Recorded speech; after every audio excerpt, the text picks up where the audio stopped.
Hi, everyone. Thank you for joining me today.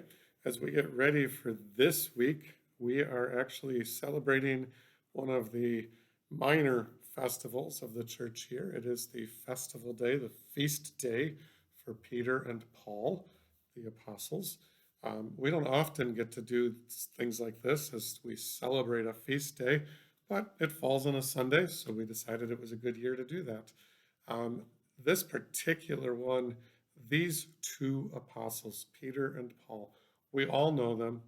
We all know a lot of their story. Peter followed Jesus from the very start, one of the first disciples to be called. He's there for all of the critical moments. He is the one that actually correctly identifies Jesus as the Messiah.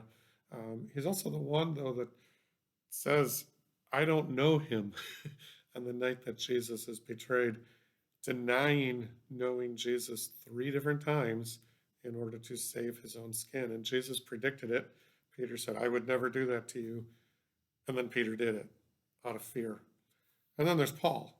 We all know his story. He was Saul. He was one of the Pharisees. He was running around actually persecuting and even killing Christians. He was on the road to Damascus when he was blinded by a light, and the voice of Christ rang out, Why do you persecute me? And of course, we know the story of him being healed from being blinded and then going back to the apostles. What you might not know is that these two really make up a majority of the epistles in the New Testament. Paul actually writes 13 of the 27 books of the New Testament. So there's a lot that we can learn from these two. Peter ends up being the leader of the church near Israel, near Jerusalem, and Paul ends up being really the leader of the Gentile church throughout the world during their time. Interestingly, I think the most that we can learn from these two, obviously, there's a lot of material to go through with them. All of their writings, they like I said, they take up a majority of the New Testament.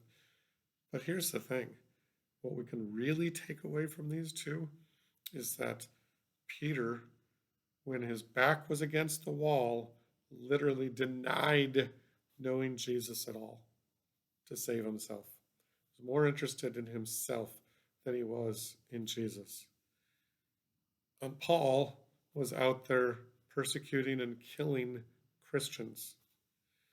These two have committed these horrific sins against Christ. I mean, really, they have. You can't get much worse than that. One of them literally denying knowing Jesus when Jesus needed him the most, and the other one literally killing Christians.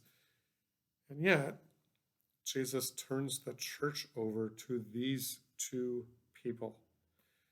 Peter, and actually, this is going to be the gospel this coming weekend. Peter, that famous scene on the beach, the resurrected Jesus appearing and saying to Peter three different times, Do you love me? Then feed my sheep. Basically, questioning Peter one time for each of the times he denied knowing Jesus, and then giving him forgiveness, mercy, grace. Feed my sheep. Be the one who leads the early church. And of course, Paul, you know, you will be healed.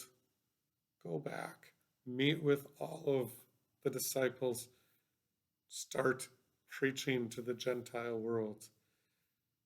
These two, for everything they had done, end up with some of the biggest responsibility in the early church of anyone. They become two of the most important apostles of their day, probably the two most important apostles of their day. And it says something to us. We don't need to be perfect. We don't need to earn the right to have a voice in the church and a voice in the world. The truth is, God calls us, Jesus calls us. Our job is not to be perfect, our job is to be authentic, it's to grow in our faith each and every day.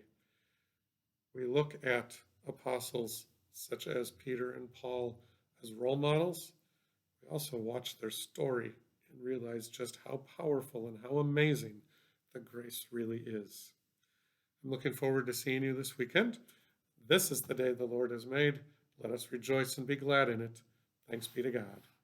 Amen.